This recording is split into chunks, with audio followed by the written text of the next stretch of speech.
Maybe. The cinema specialists are back, and it has been a very long time since you've seen us at all, but especially since we've sat down and talked about Marvel. It has been, I believe, since February that we've dived into Marvel. I needed the break. I'm not going to lie. I really did. I'm very happy I got the break. I'll probably be accepting a second break immediately after we get to Deadpool and Wolverine. But we always said that as soon as Deadpool and Wolverine came up, we would start going back through phase 5 because we haven't done phase 5 yet. We would get into phase 5 and we would talk about those 3 movies in the buildup to Deadpool and Wolverine. And of course, bring back watching a new movie, which, John, you just went and saw A Quiet Place Day One. I haven't seen your review for it yet. It's not up, so I don't know what to expect from you. So this will be fun. But I know that we both don't like Ant-Man and the Wasp: Quantumania. So if that's shocking to you, if you're listening to this podcast and you're like, wow, that doesn't make sense, I feel like Phil and John would love this movie. Yeah, we don't. And I guess this is the most universally hated Marvel movie that isn't The Incredible Hulk. And I think that that is honestly a little shocking. I think there's an argument that Captain Marvel also kind of falls in that category a little, but I think what it comes down to is this is phase 5. This was supposed to be the new big thing, right? This is the build up to everything. And I think it really let a lot of people down. That and the fact that the previous 2 Ant-Man movies had actually been quite good. Mm-hmm. You and I both have them rather high up in our MCU rankings, and this is a letdown. And I think there are a lot of reasons that lead into it. So I'm really interested to see what your take is seeing it the first time, because this is the 3rd time I've watched this movie for some reason. Yeah, this is the first time I've watched this movie, and it'll be the only time I ever watch this movie for sure. I hated this. I know that's going to be shocking, but like the problem is, honestly, I will say the Ant-Man movies, what I have found with the first 2, I actually had them both ranked higher on my list, and I think most people would have Ant-Man movies ranked. I have the first Ant-Man at number 11, and I have Ant-Man and the Wasp actually at number 9. And it's funny because when I go and look at Ant-Man and the Wasp, it has a 2.9 rating on Letterboxd, and I gave it 3 stars, which very rarely do I give a Marvel movie more stars than what the Letterboxd average is. So yeah, it worked for me. It's fine. They're just fun. And the problem with this movie is it's really not fun. It's just kind of nonsense. And I know Steve had put up his review of it was that it kind of felt like an 80s sci-fi epic, epic air quotes, but like that is kind of what it feels like. It feels like an 80s sci-fi movie. It's just got all the tropes. It's kind of nonsense. MST3K could do a riff of this movie and I wouldn't be shocked. And that's insane and alarming when you consider the amount of budget that this movie had. So yeah, it was just disappointing. Like that's really all it comes down to, is it just was disappointing. I think one of the weirdest things with the Ant-Man trilogy that we have now is that they don't really feed into one another all that well. Ant-Man and the Wasp kind of made sense coming off of Ant-Man, but you had Civil War in the middle of it that kind of broke it up. And in this case, we go from Ant-Man and the Wasp into Quantumania after the events of Endgame. And again, that breaks it up. And that is honestly a lot of Steve's character in this movie is just like, yeah, I saved the world. Yeah. That's it. I saved the world and I'm a dad. Did you guys know I'm a dad? That is what Scott's character is this entire movie. And it's so unfortunate because previously we still got the I'm a dad aspect of Scott Lang, but we had more character. We had more interaction with him. And when we understood a lot more about him, and then we also look at these 3 movies, they're 3 very different genres. And it seems like Marvel just can't decide what genre they want Ant-Man to be. And because of that, it's kind of just this throwaway, despite the fact that I do think Ant-Man is one of the more popular MCU characters. Well, at this point, I feel like it's just different. And I think like when you look at this movie, my biggest problem with this movie is that there's really no what do you call it? There's no rhyme or reason to what I'm watching. I understand it's supposed to build up Kang, and I understand Kong, whatever you're supposed to call him. Kang. I don't care. Yeah. Kang. I understand it's supposed to build that up, but none of this takes place in the real world, and that is a detriment to the movie because the stakes don't feel like, not that the stakes in these Marvel movies ever really feel like much, although we're coming off of me actually really enjoying Black Panther Wakanda Forever. I can't let people forget that I actually really did enjoy Black Panther Wakanda Forever. So we are coming off of me enjoying that movie a lot, and the stakes felt real in that one, especially since Black Panther's not even in it. And so when I watch this movie, it's not that I'm sitting here expecting, okay, life or death, what's going to happen?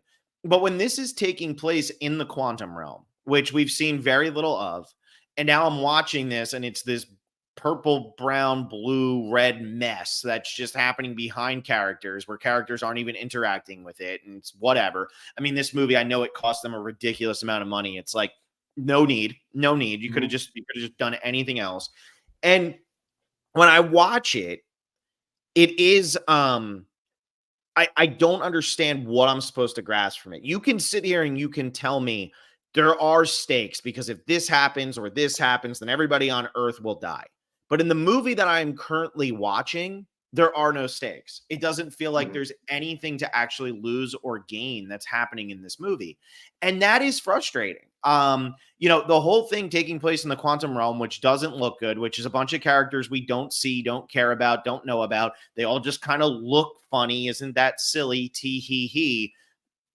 It's just a mess. Like, it really is just a mess. And it totally wastes. I mean, look, I understand that Jonathan Majors had all his stuff come out. So I'm a big proponent of talk about the acting. Don't talk about the personal life. When it comes to how I can rank somebody, I mean, American Beauty is still my number 2 movie, although the Kevin Spacey stuff has gotten weird over time. I don't know how much people have followed that. Quick aside. It's gotten very strange. You should catch up on it if you haven't in a while. But Jonathan Majors is great in this movie. He's the best part of this movie by far. And honestly, I understand why they wanted to make him the franchise. I understand why they were building him up and setting it up for so much from this guy because he is solid. And that's been Jonathan Majors throughout his career. He's a solid actor. Now they lose him, and obviously they can't control that. They can't control what he did in his personal life that make them lose him. But now I really sit here and say, why the hell did I watch this movie? And they just waste him in general. Like, they just waste what Jonathan Majors had. Yeah, and that was one of the biggest things coming into this new post-Infinity Saga MCU that we have here. And it is this promise of this very threatening character, Kang the Conqueror, very well-known villain throughout Marvel Comics history and everything, has a lot of connections to a lot of these IPs that we haven't been able to explore in the MCU because they've been owned by all of these different production companies, and the merger of Disney and Fox really opened up the books of what they were allowed to do. So they had access to characters like Kang, which with it brings a promise of the Fantastic Four eventually and things like that.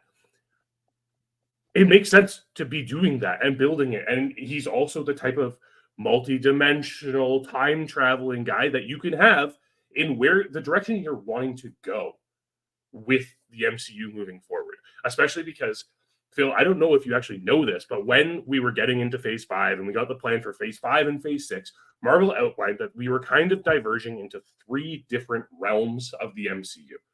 We had the mystical side of the MCU, we had the space side of the MCU, and we had the quantum side of the MCU. So this was supposed to set up this quantum side. It introduces this new world that they can explore that isn't the multiverse, but is loosely connected to the multiverse. The problem with it, this feels like a Guardians of the Galaxy movie without the characters people enjoy, not directed by the director who makes those movies enjoyable. Yeah, I agree with that. I do agree with that because when other than Ant-Man, the rest of the characters, no matter how much effort the actors put in, aren't that interesting. Hank Pym is not that interesting. Janet is not interesting. The Wasp is okay, but on her own, Evangeline Lilly, like I love Evangeline Lilly. Lost is back on Netflix just in time for me when I canceled Netflix. Lost, love that. But they can't carry it on their own. And then Catherine Newton, like I like Catherine Newton just fine. Her character stinks. And like she's not that great in this movie either because there's nothing there. And so you're right. It is kind of like here's the Guardians of the Galaxy. They've all broken off. So we're not even spending all that much time with Ant-Man. And then to start it off, and look, I get it. They're Marvel movies. They all have convoluted plots. This probably feels like the most convoluted to me out of like all of the major ones.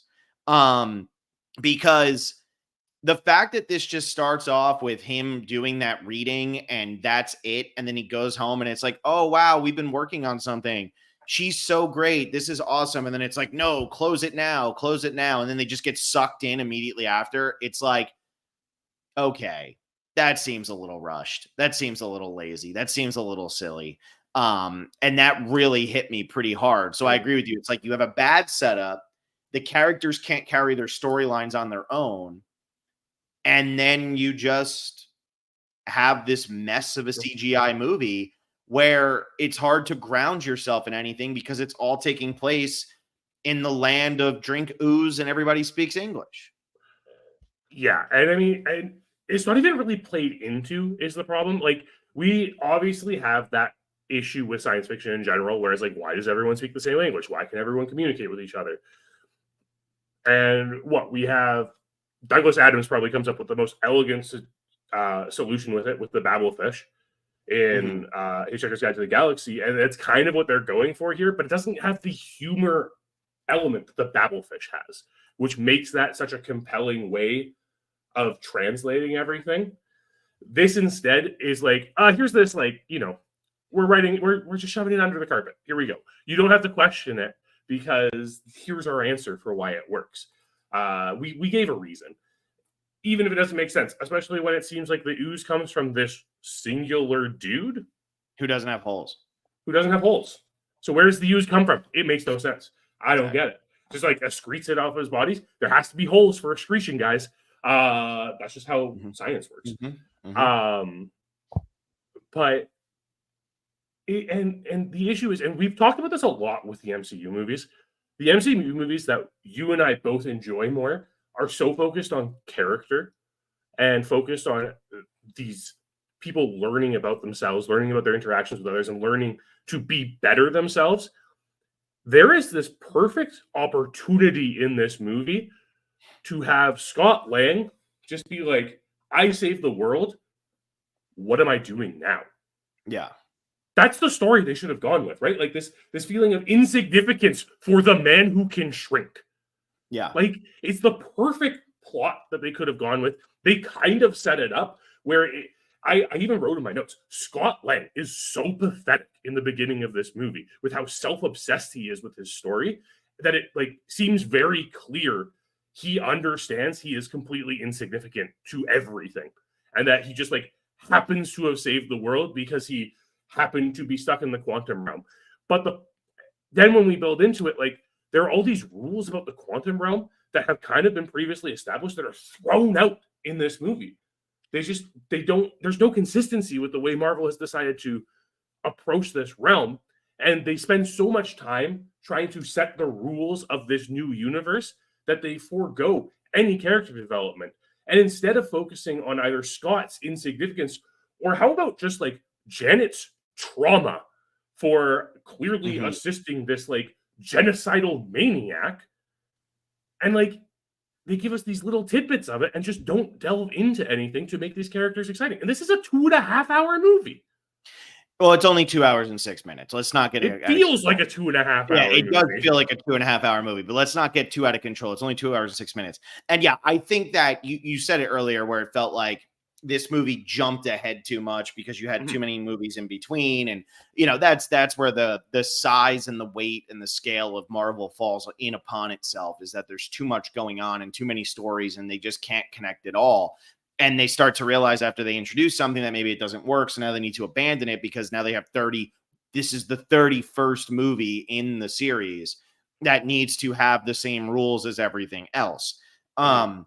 But I do agree with you. They tried to set that up of like Scott has nothing going for him. He saved the world. He wrote a book. They're making fun of him because that's all he talks about. But then by getting out of the human world, we don't get to actually see how the human world wants to interact with this guy who saved the world and is writing a book about it.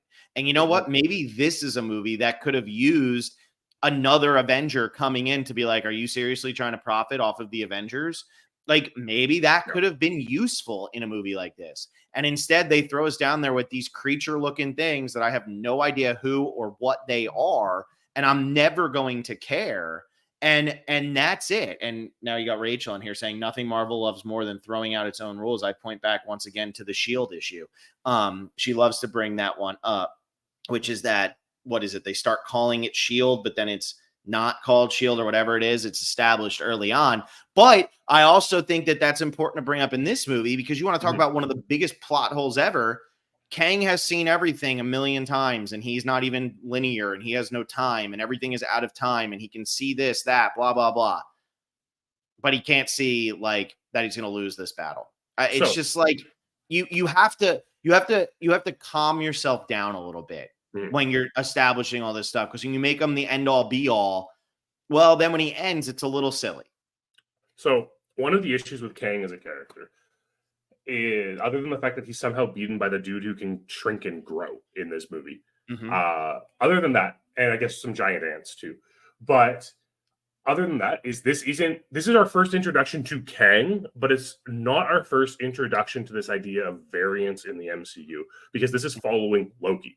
And this kind of runs into the issue we see in Phase 5, in which, luckily, like, next movie, it's not going to matter. But for subsequent movies, it does matter, right? Because Guardians of the Galaxy 3 is kind of its own thing. The Marvels, pretty much a direct sequel to one of these MCU TV shows. And they've set up Kang and introduced this idea of these, like, variants who are out there and you know, sit at the end of time and control everything. And I mean, spoiler alert, Loki and Sylvie, who's a Loki variant. It's really confusing, Phil. It's really going to be hard to really fill you in on everything that happened in there. I don't need to be filled in. I'll just watch the movie and say I didn't like this one or I did like this one. Second, Loki kills this dude, and then all of a sudden, like, makes it so things are going crazy, and it's leading into Deadpool and Wolverine eventually. But because of that, like, we have this setup in this show of how terrifying this character is. We've seen this character before. We know what he can do. I mean, we're getting another killer performance from Jonathan Majors in it. And then we see him here. But the character Kang's never really set up in this movie. Yeah. Right? Like, we are told things. We have a lot of exposition being like, oh, yeah, I saw that he's, like, you know, killed a bunch of people. And he has these lines of, oh, you're an Avenger? Have I killed you before? That's a badass line, but there's nothing setting it up, right? And like, well, and that's again where I go to, shouldn't he know this? And also, okay, have I killed you before? I get, like, at the end, they show all of the different versions of Kang. But again, like, shouldn't he know what he's walking into since time is not linear for him? Well, but there is an explanation in the movie that the quantum realm was outside of time and space, so it doesn't count. Right? Like, and that's, it's just this instance of, like, lazy writing we get in this movie where it's like, oh yeah, I guess we kind of wrote ourselves into a hole, but we're gonna put this throwaway line here to excuse it and just be like, yeah, well, you know, rules, who needs them? Yeah, and that's rules when we get to our second movie today. Yeah, it does. You really, really, really feel it in this one. And I mean, obviously, like, I nitpick these movies pretty good. Like, I'm not gonna lie, but this one, like, it's not even nitpicking. You're right in terms of they don't establish him well. They don't. It's a lot of just talking about who Kang is or what Kang could be. So you know he's intimidating. Again, Jonathan Majors is giving a good performance, but what does Kang actually do in this movie that is harrowing in any way, shape, or form? He has some intimidating speeches, but, like, we don't even get an explanation as to how he took control of the quantum realm. And he, like, built this empire there. Instead, we are treated to this, like it feels like it's because he's this imposing character with all this, like, future technologies and stuff, which is hinted at again, but never really fully said. But at the same time, like, we see the way he interacts with Janet. So is he taking over by being this charismatic bad guy? Like, what direction are we taking this character in? And it feels like he should have been the charismatic villain. He should have been the villain who is swarmy and like just talks through things and makes people do what he wants. And then when they don't, he uses his power to force them to do what he wants. But instead, they decide not to develop the character into a way. And rather than him convincing Scott to help him, Scott should have been like tricked into helping him get his quantum drive or whatever they call it in this movie, right? Like Scott should have been like, I'm an Avenger, I can help you, rather than it being like, I have your daughter, I'm going to kill her if you don't help me. Yeah. It's just there's this lack of motivation that makes sense for the character as it's being presented. Yeah. I also feel like yeah, so we have that going on. Why does he want to keep the daughter? Like, what is his purpose for keeping Cassie? There's no real explanation. In fact, it's probably his worst decision in the entire movie because it's the only reason Scott comes after him.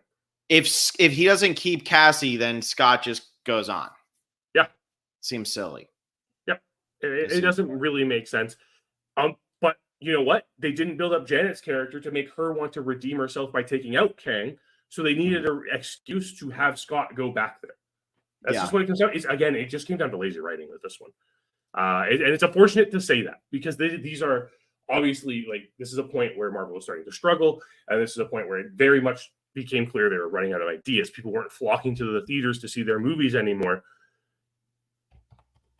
But these are, like you said, hundreds of millions of dollars go into this movie. $326 million budget. And like, yeah, sure, a lot of that's taken up by a CGI budget that doesn't need to be there. Like, just make real sets. But and what's insane though, and I just have to say this, that's without P&A. So there's no advertising on that. And this movie only made $476 million worldwide, only made $214 million in the US. It barely broke even when you count in P&A and stuff. Barely broke even. Yeah. And because of that, like, I think this is part of the reason why, and of course, like, obviously with like the strikes that happened last year and everything, why Marvel is kind of like everything that happened to Jonathan Majors, why Marvel is rethinking everything they're doing moving forward. But it just feels like, pay your writers. I mean, this is why there was a writer's strike last year. Pay your writers, because this feels like it was written by AI. Yeah, I mean, it looks like it was filmed in AI. So yeah. Can I just be, before we move off, there's one person that must be mentioned, and that is MODOK. Oh yeah, some of the worst visual effects of all time. I just turned that into my poster for this movie on Letterboxd, just so you all have to look at it every time you go to like my profile or something. Dude, like, why? That's my biggest, like, why is this a character? And I guess it was funny when the whole message of the movie is just don't be a dick. And he's like, but look at me, I am a dick, as he's laying there like smothered and stuff. Like, that was a funny moment where it's just like Corey Stoll's line delivery of that was hilarious. This though, like, it's essentially they made Crew from Jack and Daxter from Jack 2 and Jack 3. They made Crew and they turned him into a Marvel character. And that's all it is. And like, this was kind of funny when Jack 2 came out and we hadn't seen it before, but now we've seen this. And it's like, and maybe some people hadn't seen it and they thought it was really funny, but I don't know. It's just a floating head and it's just weird. And it's kind of like, why? Well, MODOK is a pretty popular villain in the MCU, like in Marvel comics and stuff. That's my fault. Is connected with AIM, who you'll remember, maybe not remember. Guy Pearce's character from Iron Man 3 created AIM. That was like his organization. And MODOK is like closely related to that. The weird thing about MODOK being included in this, there was actually a FX series, I want to say either the year before or 2 years before this movie came out, that was a MODOK like claymation, like kind of like Robot Chicken-esque show with Patton Oswalt starring in this character, and it is hilarious. Honestly, one of the most underrated Marvel properties in recent years. And it was canceled because nobody watched it. And it's just weird that we kind of have like the same type of character going on here, but it's portrayed in like this such a pathetic way. Yeah. When it was so much better when MODOK is supposed to be this imposing character who is, really full of himself and thinks of himself as like this higher being, despite the fact that he's just a stupid floating head. Yeah. I mean, it is. It's fine. It's probably the most fine part of the movie. It is just one of those things where, as I'm watching it, I'm like, this would be better if it didn't feel like, because the rest of the movie just doesn't work for me. This feels like a bad joke that isn't really landing as a joke because the rest of the movie doesn't look much better or less silly than this. Yeah, and that's the hard thing that parts in this movie. Again, I've seen this movie 3 times. On my initial watch, I gave it 2.5 stars, and every subsequent watch, I've knocked it down half a star. And at this point, it's clinging on to 1.5 stars simply because of Jonathan Majors' performance. Yeah. I put it as I gave it 1.5 stars, and it's my 25th ranked Marvel movie out of 31. So I still have plenty behind it, but it's my 24th ranked. So I'm in the same ballpark. Out of 31, or have you ranked all? Out of 31. Okay, so you're going at the same speed here. Let's talk about A Quiet Place. First, I guess I'll give everybody the update on what we're doing for the rest of the month now so that everybody can kind of play along with us. So next week, we will be doing Guardians of the Galaxy Volume 3 and Longlegs, the Nicolas Cage, Micah Monroe movie that's coming out. Can't wait for that one. Then we're going to be doing the Marvels and Twisters. And then we will be doing Deadpool and Deadpool 2 to go along with Deadpool and Wolverine, which is set to come out on, the 26th. So those are our next 3 weeks. After that, I don't know what we're doing. And also, if you're interested in becoming a patron, or if you already are a patron, our movies are Do the Right Thing, Phantom of the Paradise, Twister, and then The Iron Giant. That's the rest of July. And our first movie in August is going to be Life Aquatic with Steve Zissou. So we have our stuff set. We just don't know what exactly August is going to look like. There's probably going to be a week or two break at least at the beginning of August. All right, let's talk about Quiet Place Day One. I want to just first say I went into this movie with no idea. I didn't look at any reviews. I didn't look at it on Letterboxd. I didn't look at it on Rotten Tomatoes. I didn't look at it on IMDb. I didn't read a single review. I didn't talk to anybody about it. I don't remember the last time I went into a movie that blind. Because for me, sometimes I'll go into a movie, I'll have an expectation, and then it won't hit that. And I felt like with a prequel to the 2 Quiet Place movies, how good could this movie really be? So my expectations were kind of low. I figured the reviews were going to have it at like a 60%, 55, whatever. After watching the movie, I realized what a bunch of shills the reviewers are, critics are nowadays, just hoping, because they all write for publications that want to get interviews and want to do all that stuff. I know I say this a lot on this podcast, but I really need to stress it. The critics nowadays are not real critics. I'm sorry, they're not real critics. Every single one of those critics writes for a publication with the hope that one day they will get to interview somebody who's affiliated with said movie, or get to go interview a big blockbuster or something like that. I get it. And you know what? Maybe it's something where we should be a little bit nicer, because you never know. Maybe Lupita Nyong'o is going to show up one day and say, I really want to go on the Cinema Specialist podcast. Obviously, that's not going to happen because she's really talented. But I sit there and I watch this movie, and the first hour I was like, okay, this is fine. Like, whatever. This is whatever. I don't know where it's going. It doesn't feel like a necessary movie, that's for sure. But okay, here we go. Then the second hour happened. And the second hour, I couldn't close my eyes hard enough to not watch the atrocity that was happening. And what makes me laugh now, though, is I go home. I give this movie 1.5 stars because I thought the last half was absolutely abysmal. And then I start to read reviews for it. And I see that it has an 87% on Rotten Tomatoes.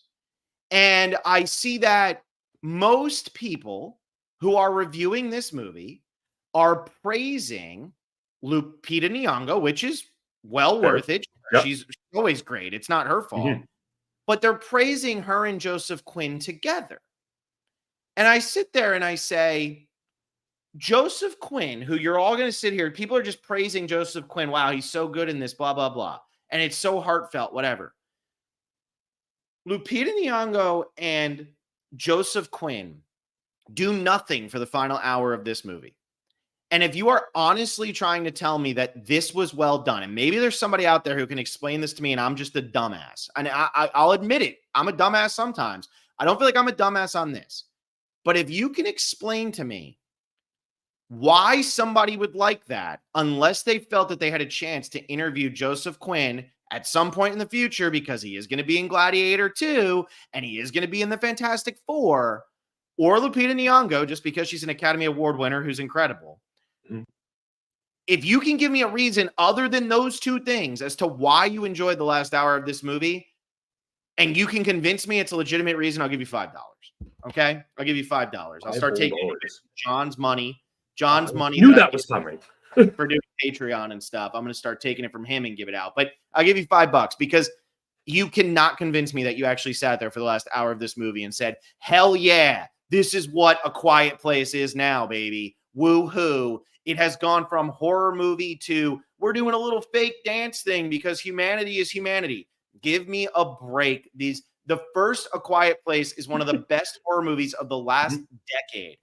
And this is what it's turned into. My goodness. Give me every Halloween sequel, every Friday the 13th sequel, every A Nightmare on Elm Street sequel. This is nonsense. And people are trying to act like it's art, and it's not. Anyway, John, did you like it? Oh, well, great thing. Because I watched it so recently, and I intentionally didn't write my review so that you had no idea how I felt about this movie. I also went into this movie incredibly blind. I hadn't looked at any of the reviews. The only review I had seen was your 1.5 star review. And I was like, oh, here we go again. Like, am I just going into this movie and like, I'm going to have to tell Phil why he's wrong? I'm not. I don't think you're harsh enough on this film. No. This film was so bad. And you put it perfectly in your review on Letterboxd. This movie's boring. Yeah. Nothing happens. And I'm sitting there watching this movie, it's quiet. Everyone's actually quiet in the movie theater. And I get out and I'm like, man, there is no tension in that movie at all. It doesn't feel like there are any stakes at all. It doesn't feel like anything makes sense. Again, I'm going to dive into the rules of the universe because, I have problems with the rules in this movie. I walk out. I mean, this movie's been out for 2 weeks now. There were like 8 other people in the theater with me. And I'm walking out, and there's this couple behind me, and one of them saying, oh, it was just so tense the entire way through. And I'm like, when was there tension in this movie? There is one moment where I jumped, and it's because I'm still a sucker for a sting. It's when Joseph Quinn pops out of the water. When he pops out of the water. Yeah. That's only time I jumped in the entire movie. And then I said, who the hell's this guy? That was my response, too. I literally felt like I was in Everybody Wants Someone. The teacher walks in, and the guy looks up and goes, who the hell's this guy? Yeah. That's how I felt. That's how I felt. I guess he's important, but he doesn't feel important to me. And that's really where this movie fails. This movie fails to develop any character, and especially when we're looking at the other 2 Quiet Places. The first one specifically, because the first one is by far far superior in this franchise. That movie establishes everything immediately. Mm-hmm. You think about the opening shot of that movie, right? And it's the convenience. They're in the store. They're looting the store, and all of the shelves have all the like crunchy foods on them still. Everything else is gone, but all the bags of chips are still on the shelves. There's sand on the road leading all the way. They're walking barefoot.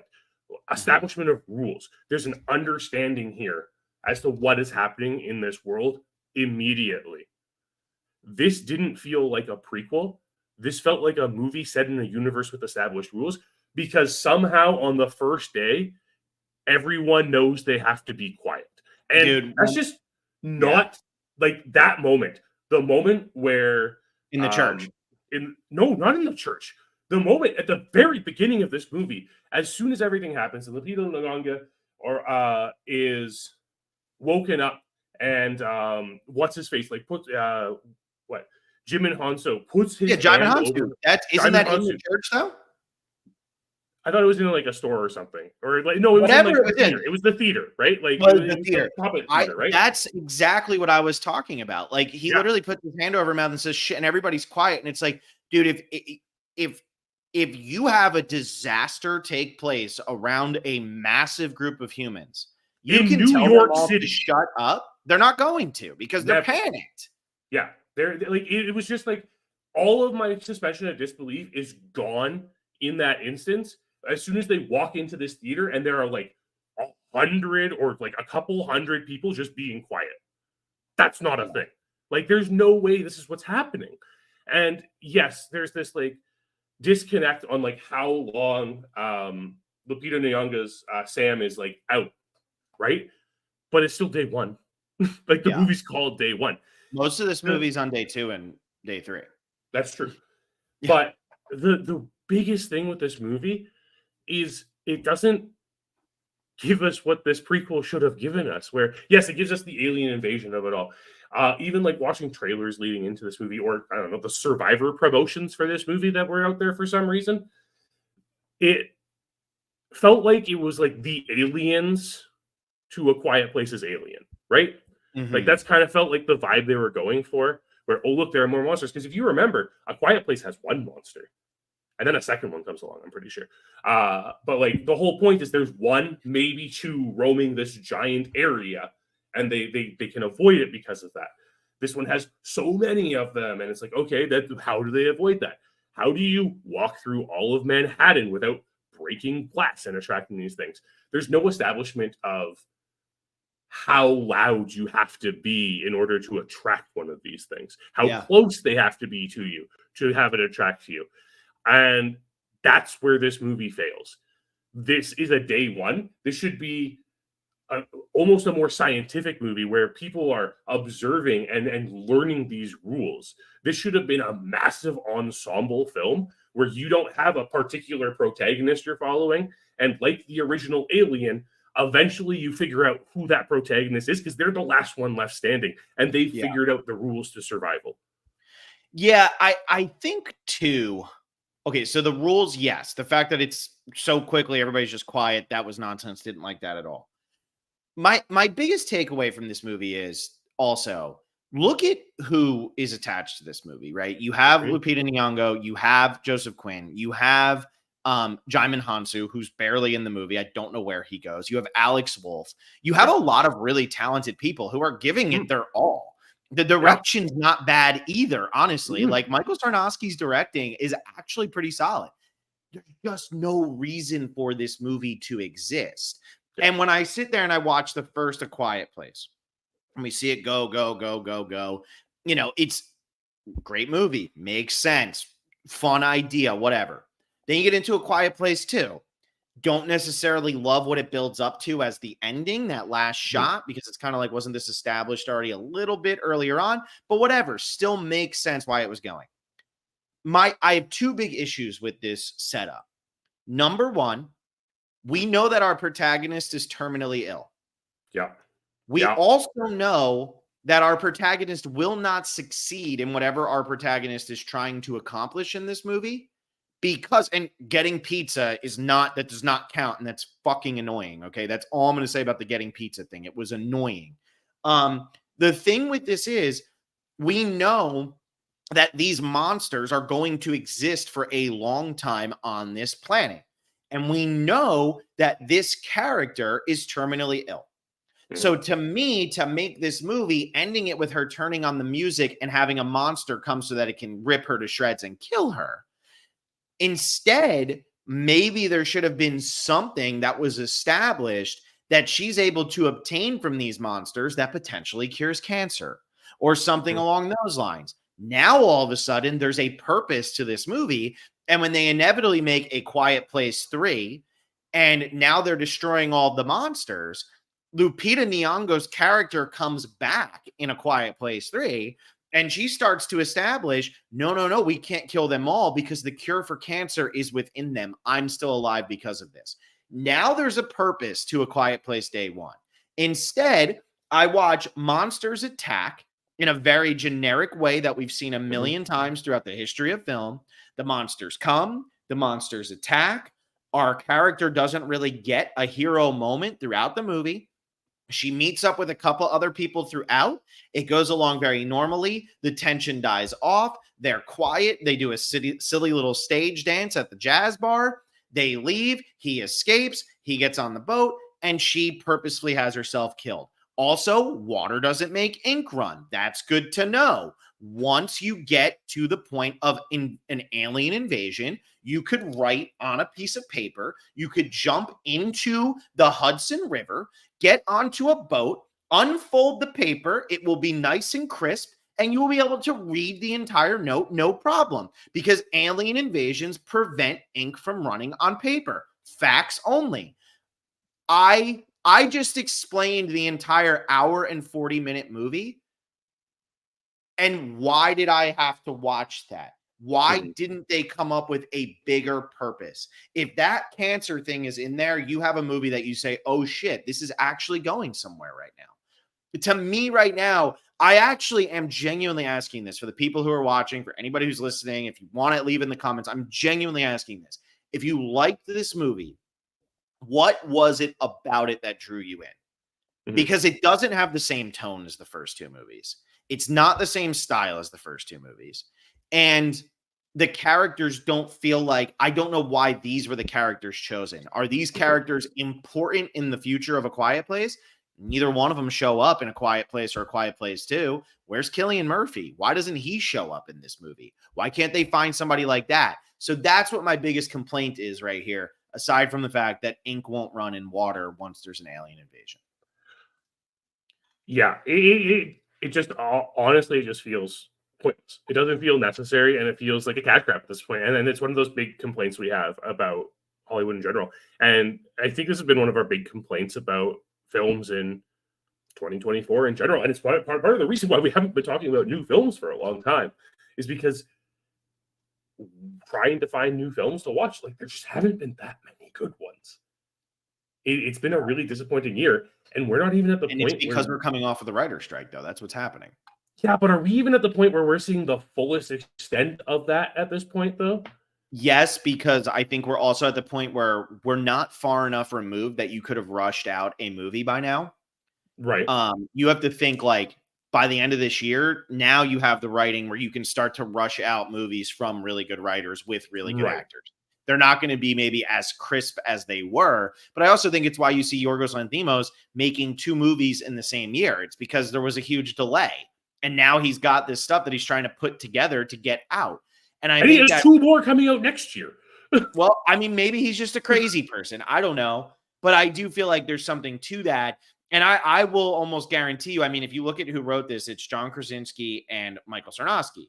So the director and then the guy who directed the original. And I do think that the 2 of them probably wrote this, had the writer's strike, because I think there were 2 other writers attached to it. I think the writers who did A Quiet Place 2 were attached to this movie, and then were kicked off of the movie, probably because of the writer's strike. And maybe, I don't know if John Krasinski and Michael Sarnowski are in the WGA, but maybe they're able to keep writing because they're not actually going against what their guild is telling them. So they put this movie out, and they make a movie that just doesn't have a good script. And, you know, there's just, there's nothing to it. We already know what the monsters look like. We already know what the monsters can do. So when there's nothing unique that happens. And I'm sorry that this, for 43 minutes, we've bitched and complained. I hope it's at least fun to listen to us complain in some way, shape, or form.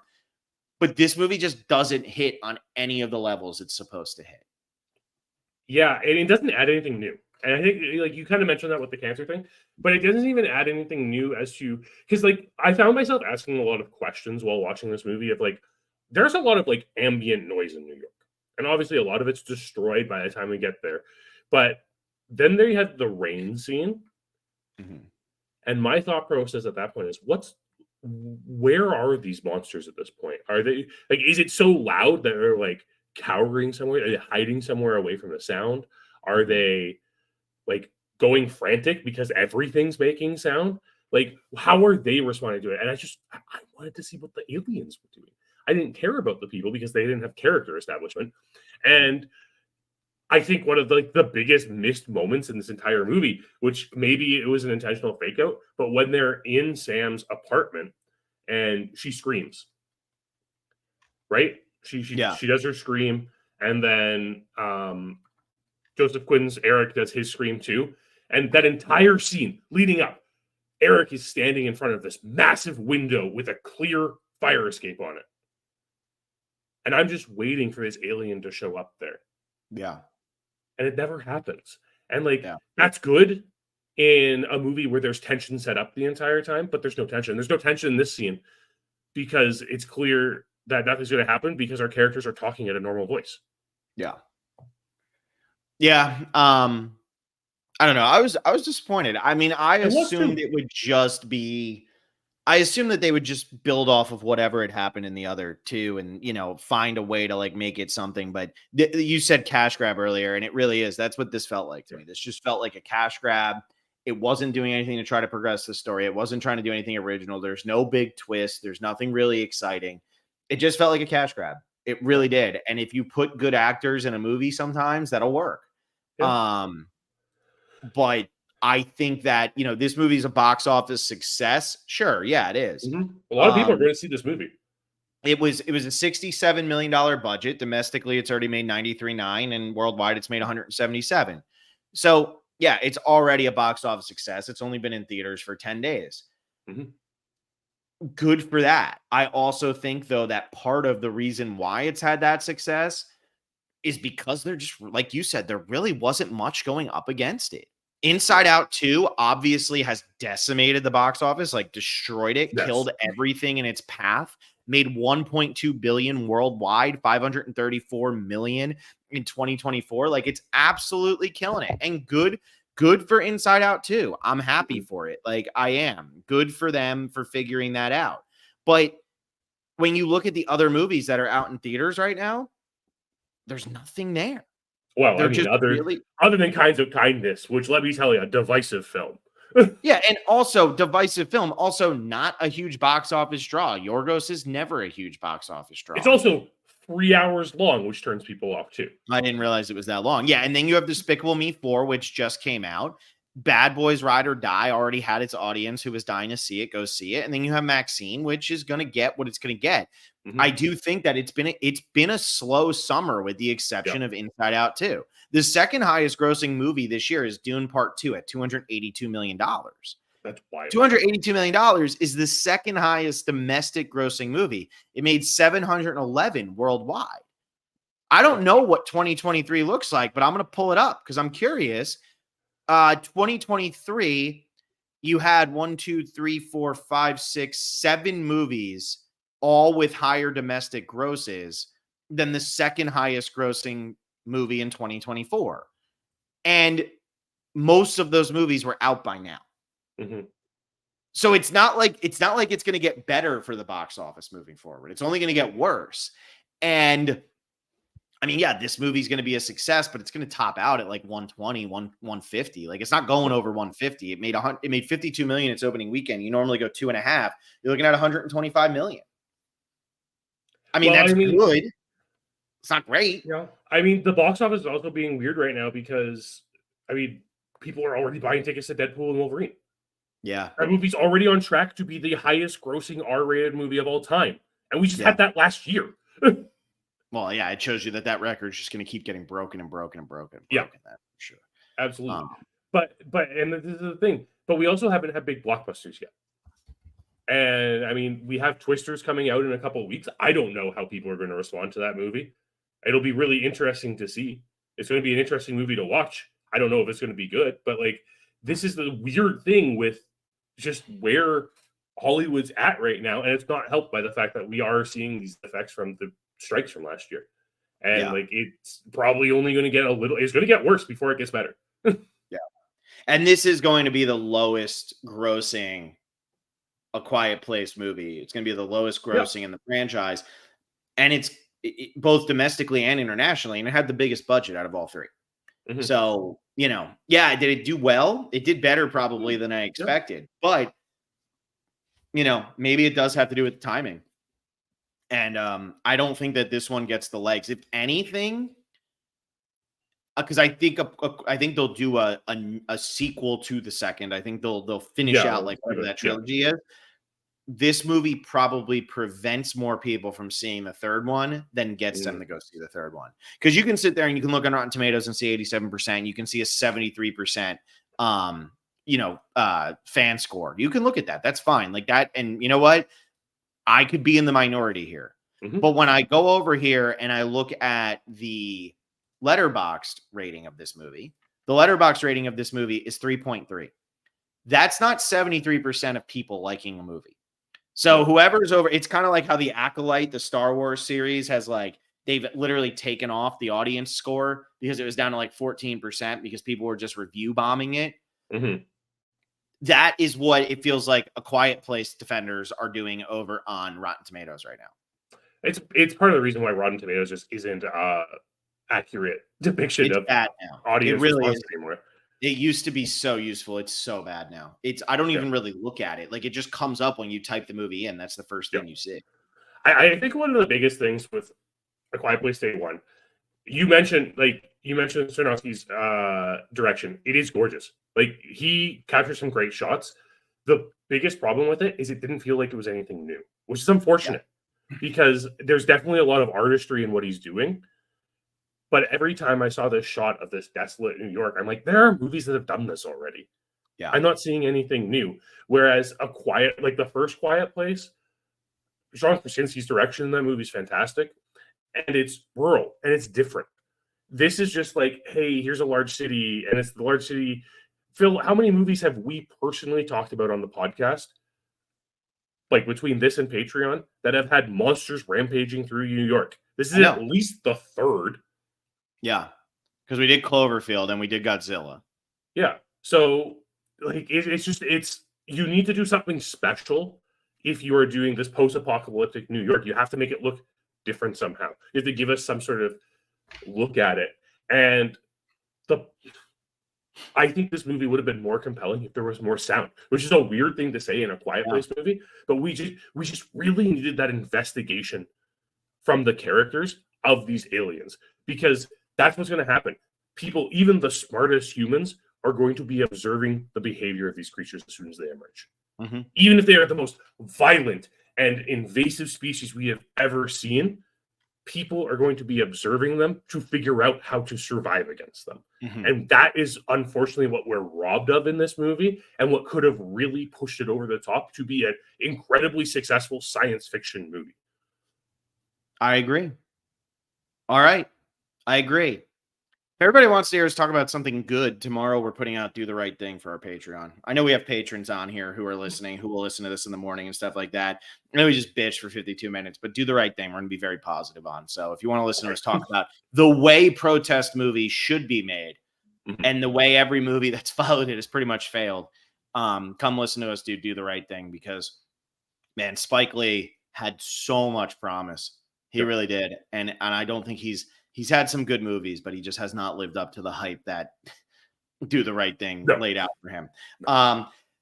Thanks for listening to this. Next week we'll be doing Guardians of the Galaxy Volume 3 and Longlegs, and I am excited. I think next week we should be more positive. I don't think there's a high chance we'll be a lot more positive next week. I'm really excited for movies so much. Yeah, I'm really excited for Longlegs. I like the Guardians of the Galaxy movies. Like, I think we're going to be good next week. Hopefully. We always knew this was going to be a struggle, everybody. We always knew this was going to be a struggle coming back to Phase 5. That's when we took a 5-month break. So thank you for listening. Hope you enjoyed it as much as you could. Like the video, subscribe to the channel. Tell me what you liked about Quiet Place Day 1. I'm not being sarcastic. I really genuinely want to know what it is that drew you to this and what made you like it. So that's it. That's what we got. We're going to go record Do the Right Thing. See you later.